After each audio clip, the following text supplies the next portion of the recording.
Alors maintenant que l'on a fait un petit tour du propriétaire, je vous propose de mettre en pratique tout ce que l'on a vu à travers un exemple concret, la création d'un petit réseau social pour partager des photos de nos animaux de compagnie.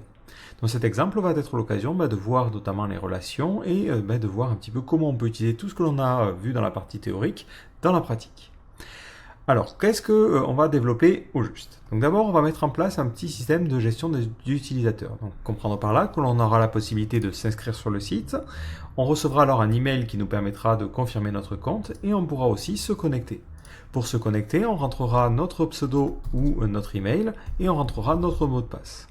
Une fois connecté, on aura accès à un profil qui nous permettra de rentrer des informations supplémentaires sur notre compte et notamment d'uploader un avatar qui sera automatiquement redimensionné. Depuis ce panneau-là, on aura la possibilité de créer des animaux. Donc ces animaux, on va pouvoir leur mettre un âge. Donc pour cela, on aura une sorte de petit date picker qui nous permettra de choisir l'âge de naissance de l'animal et automatiquement l'âge sera calculé. On choisira le sexe, son nom et un petit avatar. Une fois nos animaux rentrés, on aura la possibilité de créer de nouvelles photos que l'on pourra associer à un ou plusieurs de nos animaux. Par exemple, si je prends cette photo-là et que je l'édite, elle est associée à deux de nos animaux. Donc ça sera l'occasion de voir la relation as it belongs to many en cas réel.